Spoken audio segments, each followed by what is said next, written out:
और हम चाहते हैं कि हर बार हम छुपे रुस्तम के रूप में एक ऐसा कवि आपको दें जो स्टार बनने की कुव्वत रखता है, ताकत रखता है। राजस्थान में उदयपुर एक जिला है और उदयपुर जिले में एक बहुत छोटा सा कस्बा है जिसका नाम है मावली जंक्शन। उस बहुत छोटे से गांव से एक कवि हमारे बीच में आता है, उसका नाम है मनोज गुर्जर।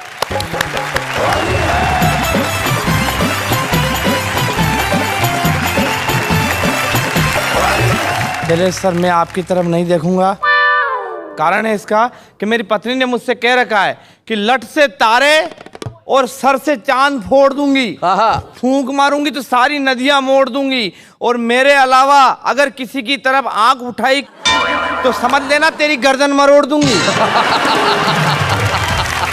वैसे मैं बहुत टैलेंटेड आदमी हूँ। पुष्कर के मेले में चला गया था पिछले साल अपने बेल को लेकर। सामने से एक अंग्रेज आया। अंग्रेज ने कहा व्हाट इज दिस। अब मुझे ये तो पता है कि गाय को काऊ कहते हैं, मगर बेल को क्या कहते हैं मुझे नॉलेज नहीं। अच्छा। लेकिन साहब गुजर के छोरे ने बात नीचे नहीं गिरने दी। जैसे उसने पूछा व्हाट इज दिस, मैंने कहा सर दिस इज जेंट्स काऊ। मैं बड़ा बदकिस्मत हूँ। पिछले वैलेंटाइन डे फूल लेके गया, एक लड़की को दिया, लड़की ने लिया और पूछा कि भैया कितने का है।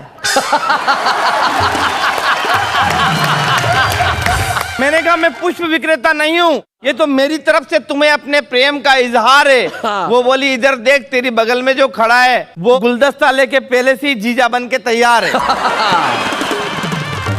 मैं जब 11वीं क्लास में पढ़ता था, आर्ट्स का विद्यार्थी था, तो 11वीं क्लास में ही साइंस की लड़की से मुझे प्यार हो गया। और आर्ट्स के विद्यार्थी ने कैसे साइंस की लड़की को प्यार का इजहार किया और साइंस की लड़की ने कैसे मेरे सांद्र प्यार को डाइल्यूट किया आपके बीच में।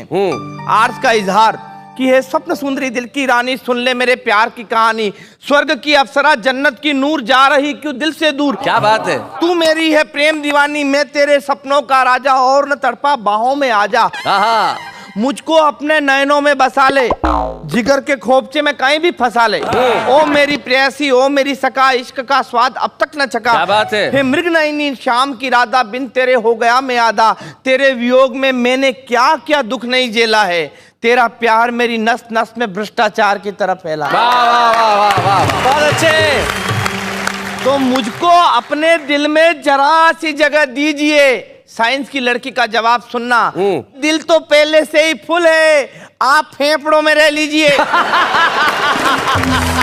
या फिर किडनी बुक करा लीजिए, यकृत या आंतों में भी निवास कर सकते हो, दिल्ली या आमाशय में रहने का प्रयास कर सकते हो। कोई ट्रैफिक नहीं मिलेगा, रक्त वाहिनियों में चाहे जहां दौड़िए।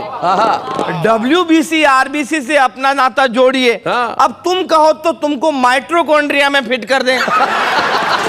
अपनी मोहब्बत को सारे जहां में हिट कर दे। मैंने कहा अबे एक एक करके शरीर के अंगों को गिना रही है, बेवजह मेरा भेजा भिन्ना रही है, मेरी खोपड़ी में गुस्से का ग्लूकोज चढ़ा रही है, मैं इश्क मोहब्बत की बात कर रहा हूं, तू साइंस बायोलॉजी पढ़ा रही है। तब लड़की बोली DDT छिटकने के बाद भी मरने से बचे मच्छर, ना गधे में ना घोड़े में बीच के खच्चर, पोलियो खुराक लेने की उम्र में तू हसीनाओं के जुल्फों से खेलने की सोच रहा है, पलंग पर तो ढंग से चढ़ना नहीं आया और चांद पर पहुंच रहा है। दे रही हूं सीख, समझ ले चाहे भीख, कि मोहब्बत ही करनी है तो माँ भारती से कर, सीमा पर जा दुश्मन की गोली से मर। वाह वाह वाह वाह वाह वाह। मोहब्बत ही करनी है तो इस मिट्टी से कर जिसका तुझ पर कर्ज है। बहुत अच्छे। मोहब्बत ही करनी है तो माँ बाप से कर जो तेरा फर्ज है। बहुत बढ़िया। जो मेरी ये बात तू समझ जाएगा तो तेरा ये लोग क्या परलोक सुधर जाएगा, और फिर कोई मजनू लैला पर नहीं शायदा होगा, हर कोख से केवल भगत सिंह पैदा होगा। हर कोख से केवल भगत सिंह पैदा होगा। मित्रों, मनोज ने बहुत बढ़िया कविता सुनाई और इसी कविता का चुनाव मैंने इसलिए किया कि होली के अवसर पे हम एक खास तारीख को भूल न जाएं। 23 मार्च जो कल बीती है वो एक ऐसी तारीख है जो इस देश के इतिहास में हमेशा याद रखी जाएगी आंसुओं से। 23 मार्च भगत सिंह, सुखदेव और राजगुरु, ये वो दिन था जब उन्होंने इस देश के लिए हंसते हंसते फांसी के फंदे को चूम लिया। हमारे आज के छुपा रुस्तम को हम एक स्मृति चिन्ह दे रहे हैं, जो आज तक छुपा रुस्तम था, लेकिन कल मनोज गुर्जर इस देश के बड़े कवियों में अपना नाम करेगा। आइए हम मिलकर स्मृति चिन्ह प्रदान करें मनोज गुर्जर। बच्चे हैं या बूढ़े हैं, नर है या नारी है, हंसी देने वालों के सब ही आभारी है, कविता सुनाने वाले अब सबके साथ है। क्या बात है। भाई रुस्तम बनने में वक्त तो लगता है। हस्ती में हस्ती कहीं कहते हैं प्यार का पहला खत लिखने में वक्त तो लगता है, वैसे ही कविता का रुस्तम